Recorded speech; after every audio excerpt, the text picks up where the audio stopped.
Assalamualaikum warahmatullahi wabarakatuh. Shalom, Om Swastiastu, Namo Buddhaya, salam kebajikan. Sebelumnya perkenalkan kami dari kelompok 5 mata kuliah Sistem Pengendalian Manajemen Akuntansi kelas D, Fakultas Ekonomika dan Bisnis Universitas Diponegoro yang beranggotakan saya sendiri dan Kak Brianta Ginting dengan NIM 18. Lalu ada rekan saya Raymond Peter Selain dengan NIM 14. Lalu ada rekan kami Tamara Purnama dengan NIM 16. Dan ada rekan kami yang terakhir yaitu Yohana Junior dengan NIM 40. Nah, di sini kami akan coba mempresentasikan dan menjelaskan tentang salah satu materi perkuliahan Sistem Pengendalian Manajemen, yaitu tentang budget preparation. Nah, untuk materi yang perdana atau pertama akan dijelaskan oleh rekan kami Yohana Junior. Kepada saudari Yohana dipersilahkan. Nah, untuk topik pertama yang akan dibahas pada semester ini itu mengenai sifat anggaran, yang dimana anggaran itu berperan sebagai alat untuk perencanaan, dan di satu sisi juga anggaran itu berperan sebagai alat untuk pengendalian jangka pendek bagi suatu perusahaan. Anggaran juga biasanya itu dapat digunakan sebagai alat untuk mengendalikan kegiatan organisasi ataupun unit organisasi dengan cara membandingkan antara hasil yang sesungguhnya dengan yang telah dicapai dengan rencana yang telah ditetapkan sebelumnya.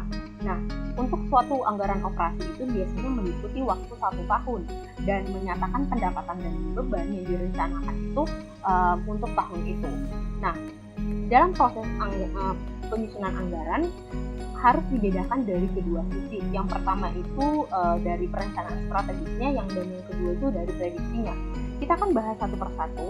Yang pertama itu mengenai hubungan anggaran itu dengan perencanaan strategis. Nah, di sini hubungan anggaran dan perencanaan strategis, baik perencanaan strategis maupun penyusunan anggarannya, keduanya itu sama-sama melibatkan perencanaan. Tetapi tipe kegiatan perencanaannya itu berbeda di antara keduanya. Nah, proses penyusunan anggaran itu memfokuskan pada 1 tahun, sementara pada rencana strategis itu biasanya memfokuskan kegiatan itu untuk periode beberapa tahun. Nah, perbedaan lain di antara keduanya itu adalah bahwa anggaran itu biasanya terstruktur itu berdasarkan pusat pertanggungjawabannya, sementara rencana strategis itu intinya itu terstruktur berdasarkan lini produk atau program lainnya. Nah, yang kedua itu mengenai antara hubungan anggaran dengan prediksi. Nah, di sini di dalam beberapa hal itu biasanya anggaran itu berbeda dari prediksi, di mana anggaran sendiri merupakan rencana manajemen dengan asumsi implisit dan langkah-langkah yang akan dijalankan oleh manajer itu untuk menyiapkan manajemennya. Sementara untuk prediksi sendiri itu merupakan prediksi atas apa yang akan terjadi, di mana forecasternya itu sendiri biasanya tidak merasakan akibatnya atas apa yang menjadi praktiknya. Nah, setelah ini untuk topik selanjutnya itu adalah mengenai kegunaan dari anggaran sendiri. Sebelumnya kita sudah mengetahui bagaimana itu anggaran, apa itu hubungan antara beberapa anggaran, dan setelahnya kita akan membahas mengenai kegunaan dari anggaran sendiri. Nah, penyusunan anggaran operasi itu biasanya memfokuskan pada 4 tujuan utamanya. Nah, seperti yang tertera pada PPT, yaitu yang kegunaan yang pertama itu adalah untuk menyesuaikan rencana strategis. Nah, di sini di kegunaan yang pertama ini, di mana bahwa anggaran itu yang diselesaikan tepat sebelum awal tahun anggaran itu akan memberikan kesempatan untuk menggunakan informasi terbaru yang tersedia dan didasarkan pada penilaian manajer di semua tingkatan di seluruh organisasi. Nah, untuk kegunaan yang kedua itu adalah untuk membantu mengoordinasikan aktivitas dari beberapa bagian organisasi. Nah, di dalam kegunaan ini bahwa dalam hal ini setiap manajer pusat pertanggungjawaban itu di dalam suatu organisasi itu biasanya berpartisipasi dalam penyusunan anggaran. Nah, juga dengan itu bahwa terdapat kemungkinan bahwa rencana organisasi produksi itu tidak konsisten dengan volume penjualan yang direncanakannya, baik secara total atau dalam lini produk tertentu.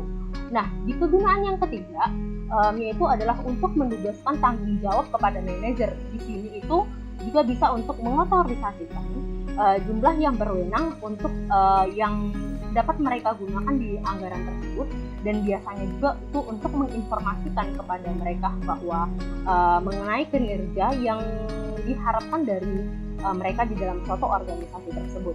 Yang kegunaan keempat itu adalah anggaran itu untuk memperoleh kesempatan bahwa anggaran itu merupakan dasar untuk mengevaluasi kinerja aktual dari manajer sendiri. Nah, di kegunaan ini bahwa kesepakatan atau komitmen itu dapat berubah jika asumsi yang mendasarinya juga berubah. Namun anggaran itu tetap merupakan titik awal yang sangat baik untuk penilaian di dalam suatu organisasi tersebut.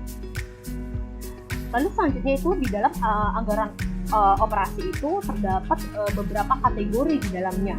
Dalam organisasi yang relatif kecil, terutama yang tidak memiliki unit bisnis, biasanya seluruh anggaran itu dapat dilihat dalam satu halaman saja.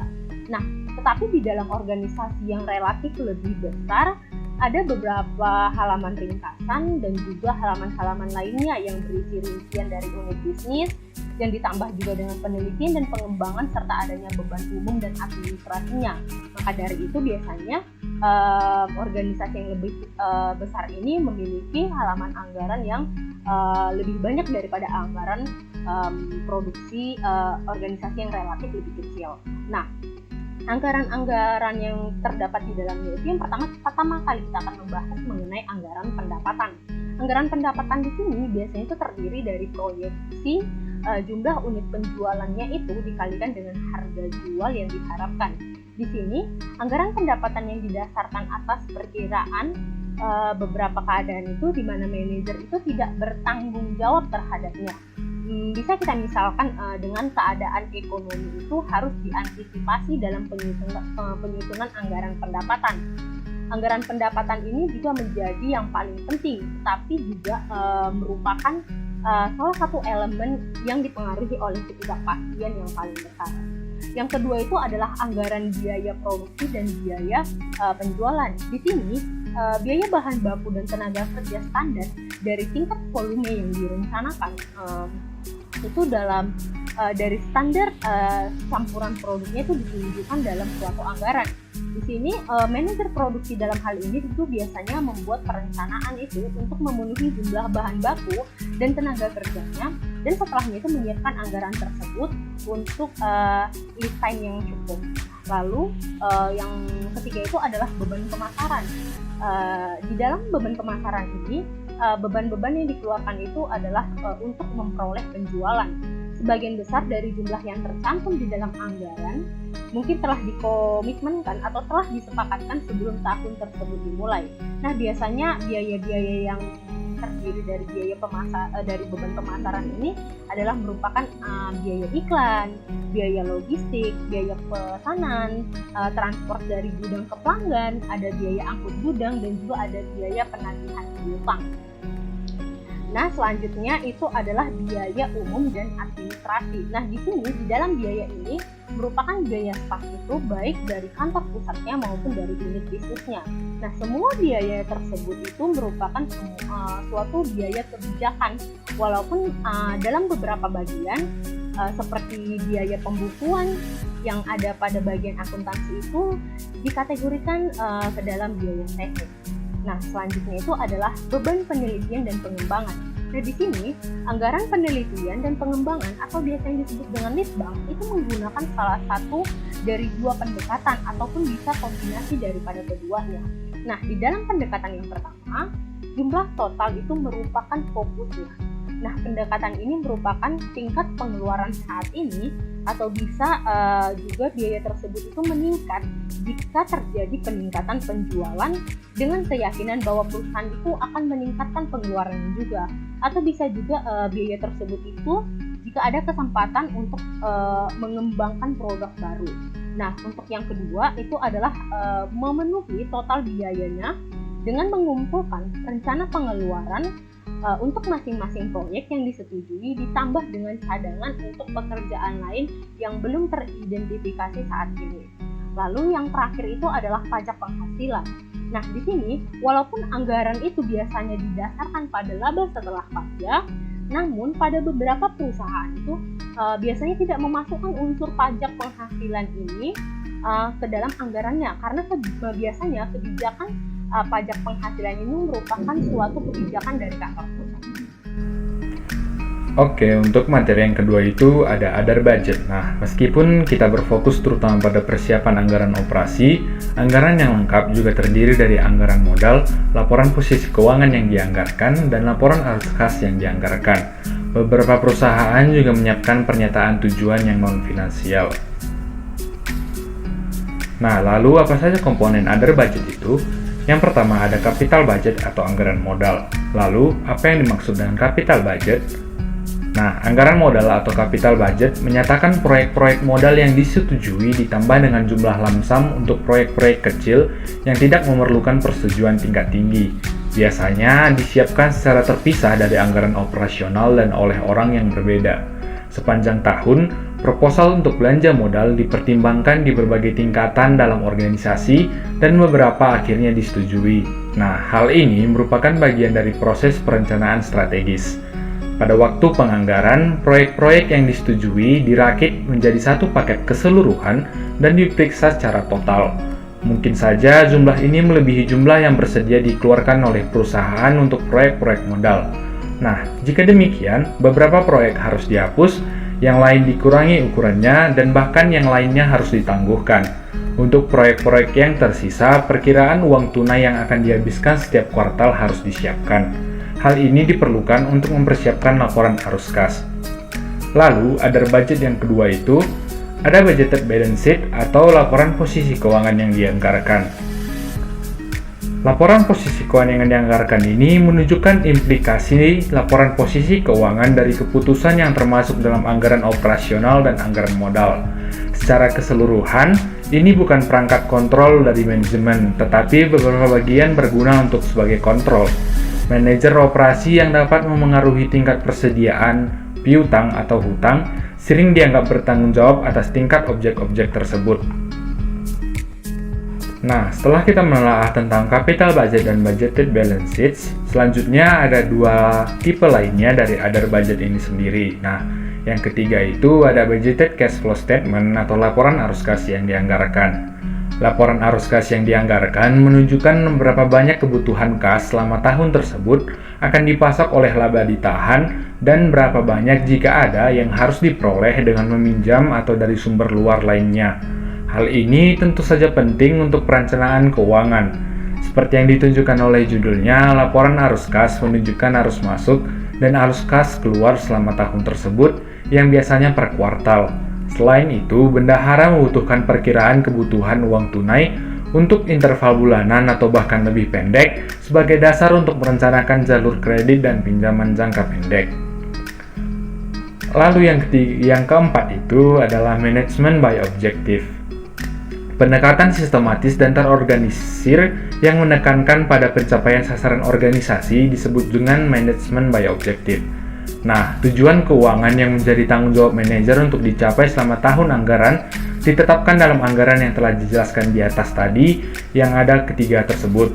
Nah, tersirat dalam jumlah anggaran juga adalah tujuan khusus tertentu seperti membuka kantor penjualan baru, memperkenalkan lini produk baru, melatih kembali karyawan, memasang sistem komputer yang baru, dan beberapa kegiatan lainnya. Beberapa perusahaan membuat tujuan ini secara eksplisit. Nah, proses melakukan ini disebut dengan manajemen dengan tujuan objektif atau manajemen by objektif. Nah, tujuan dari setiap pusat pertanggungjawaban ditetapkan secara kuantitatif jika memungkinkan dan seperti dalam hal jumlah yang dianggarkan diterima oleh manajer yang bertanggung jawab. Jika tujuan non-finansial dapat dinyatakan sebagai angka, mereka dapat melayani tujuan yang berguna untuk memotivasi manajer dan dalam menilai kinerja mereka. Nah, tapi sayangnya, beberapa sistem manajemen berdasarkan tujuan atau manajemen by objektif ini terpisah dari proses penyusunan anggaran. Sebagian ini karena manajemen by objektif ini pada awalnya dianjurkan oleh penulis teks dan artikel personalia, sedangkan anggaran keuangan merupakan bagian daerah dari teks akuntansi manajemen. Manajemen by objektif ini dan penganggaran harus menjadi dua bagian dari proses perencanaan yang sama.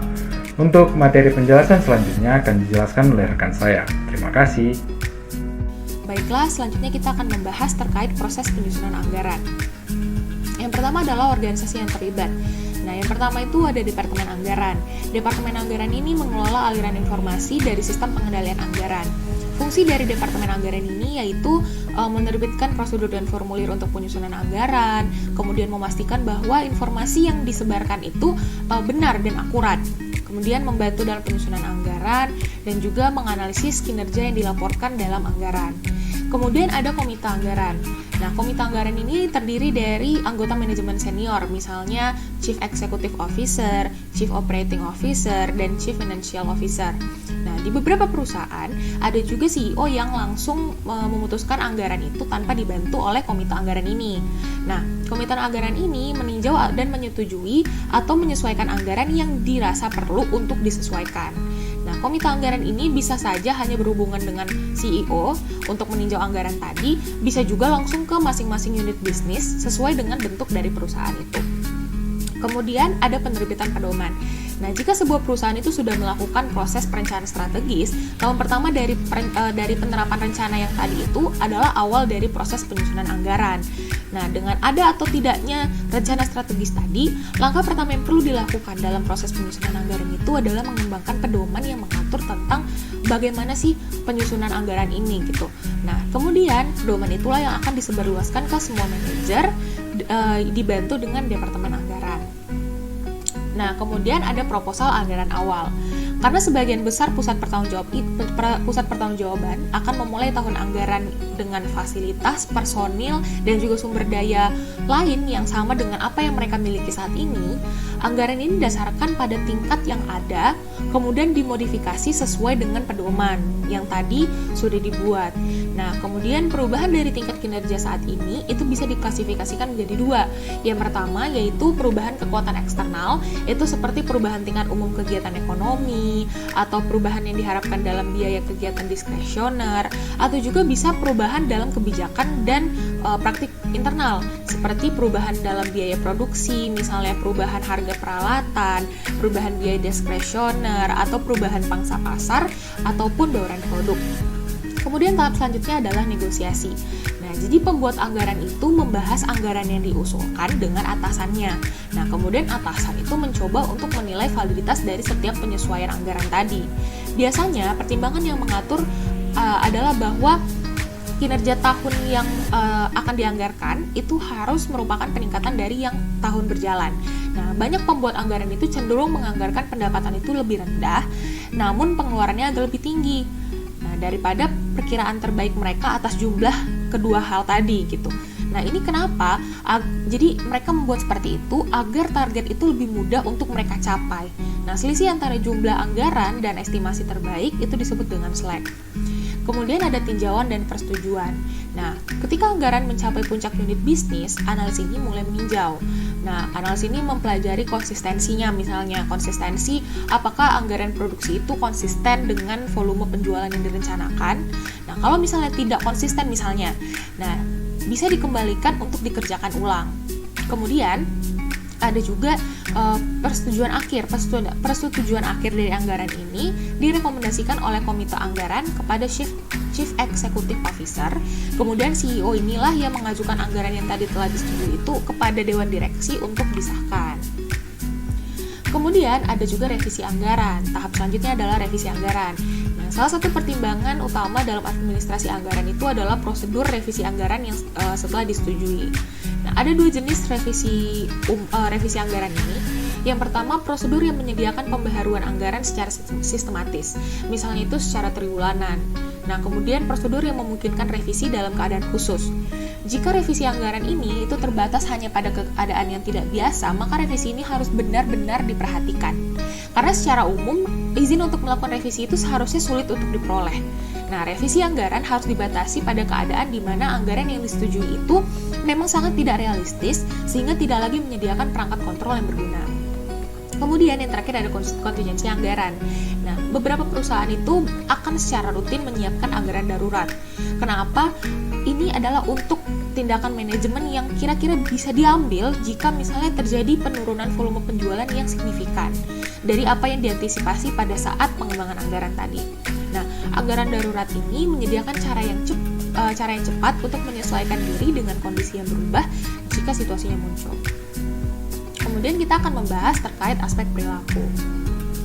Aspek perilaku ini ada 4. Yang pertama itu adalah partisipasi dalam proses anggaran. Nah, proses penganggaran ini itu ada 2 jenis. Yang pertama ada top down, ada juga bottom up.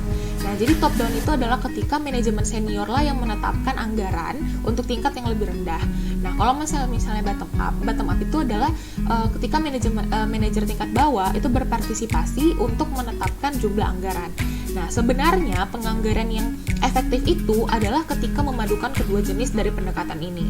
Nah, pembuat anggaran itu menyiapkan rancangan anggaran pertama untuk wilayah yang dia tanggung jawabkan. Artinya kan itu berarti bottom up. Nah, tetapi mereka itu melakukan penganggaran tadi itu sesuai dengan pedoman yang sudah ditetapkan oleh atasan. Nah, artinya ini adalah top down. Nah, kemudian manajer senior lah yang meninjau dan mengkritik anggaran yang diusulkan ini. Nah, kemudian ada tingkat kesulitan target anggaran. Ada beberapa alasan manajemen senior itu menyetujui anggaran yang dapat dicapai gitu untuk unit bisnis. Yang pertama, jika target yang dianggarkan itu terlalu sulit, nah maka akan ada motivasi muncul itu untuk mengambil tindakan jangka pendek yang mungkin saja tidak sesuai atau tidak cocok untuk kepentingan jangka panjang dari perusahaan. Kemudian target anggaran yang misalnya dapat dicapai itu mengurangi motivasi bagi manajer untuk terlibat dalam manipulasi data. Nah, kemudian ketika manajer unit bisnis ini mampu memenuhi dan melampaui target yang tadi kira-kira masuk akal tadi, nah ada suasana menang dan sikap positif di dalam perusahaan itu yang terbentuk. Kemudian keterlibatan manajemen senior. Nah, manajemen senior harus berpartisipasi dalam peninjauan dan persetujuan anggaran. Jadi tanpa partisipasi dari manajemen senior ini, itu bakalan muncul niat untuk bermain-main dengan sistem. Nah, artinya bisa saja beberapa manajer itu akan menyerahkan anggaran yang lebih mudah untuk diperoleh atau anggaran yang mengandung tunjangan yang berlebihan untuk kemungkinan kontingensi. Kemudian yang terakhir ada departemen anggaran, seperti yang sudah disebutkan tadi di awal juga. Nah, anggaran itu kan harus dianalisis secara rinci dan harus akurat. Untuk menyelesaikan tugas-tugas ini, sebenarnya departemen anggaran itu terkadang harus bertindak dengan cara yang dianggap mengancam atau bermusuhan dengan manajer lini. Nah, misalnya departemen anggaran itu mencoba memastikan supaya anggaran ini tidak mengandung tunjangan yang berlebihan. Dalam kasus lain, penjelasan varian anggaran yang diberikan oleh penerima anggaran itu dapat menyembunyikan atau meminimalkan situasi yang berpotensi serius, dan ketika departemen anggaran ini harus mengungkapkan fakta, manajer lini ini bisa saja ditempatkan di posisi yang kurang enak. Nah, oleh karena itu untuk menjalankan fungsi dari departemen anggaran ini sendiri, anggota dari departemen anggaran ini memang harus memiliki reputasi yang tidak memihak atau harus adil. Baik, selanjutnya ada teknik kuantitatif dalam penyusunan anggaran. Jadi di sini meskipun teknik matematika dan komputer meningkatkan proses penganggaran, mereka tetap saja tidak bisa memecahkan masalah kritis pengendalian anggaran karena masalah ini cenderung dalam area keperilakuan. Nah, teknik kuantitatif yang digunakan dalam penyusunan anggaran ada 2. Yang pertama ada simulasi dan yang kedua ada estimasi probabilitas. Baik, yang pertama ada simulasi. Simulasi adalah suatu metode yang membangun model dari situasi real dan kemudian memanipulasi model tersebut sedemikian rupa untuk menarik atau mengambil beberapa kesimpulan tentang situasi yang sebenarnya. Jadi, proses simulasi ada dalam penyusunan dan peninjauan penganggarannya. Dengan simulasi komputer, manajemen senior dapat menanyakan apa efek dari berbagai jenis perubahan dan menerima jawaban yang hampir seketika. Hal ini memberi kesempatan kepada manajemen senior untuk berpartisipasi lebih penuh dalam proses penganggaran. Baik, yang kedua ada perkiraan probabilitas. Setiap angka dalam anggaran adalah poin perkiraan yang mana adalah jumlah tunggal yang paling mungkin. Contohnya, perkiraan penjualan dinyatakan dalam jumlah unit tertentu dari setiap jenis produk yang akan dijual. Poin perkiraan sangat penting karena diperlukan untuk tujuan pengendalian. Untuk tujuan perencanaan, bagaimanapun juga serangkaian probabilitas hasil mungkin lebih membantu. Setelah anggaran telah disetujui, Hal ini mungkin dengan model komputer dapat menggantikan distribusi probabilitas untuk setiap poin perkiraan. Model ini kemudian dijalankan beberapa kali dan dikalkulasikan untuk tujuan perencanaan. Nah, ini disebut proses Monte Carlo. Demikianlah hasil presentasi dan penjelasan dari kelompok kami terkait dengan materi budget preparation. Kami mengucapkan terima kasih kepada teman-teman dan audiens yang telah berkenan untuk menonton video kami. Kami juga mohon maaf jika ada salah tutur kata maupun tindakan. Kami sendiri sangat terbuka dengan saran dan kritik, dan jika ada saran, masukan, kritik, dan pendapat dari audiens sekalian, diperkenankan untuk memberi masukan di kolom komentar. Akhir kata, kami kelompok 5 undur diri. Wassalamualaikum warahmatullahi wabarakatuh, dan terima kasih atas atensinya. Jangan lupa like, komen, dan subscribe. Sampai bertemu di kemudian hari. Terima kasih.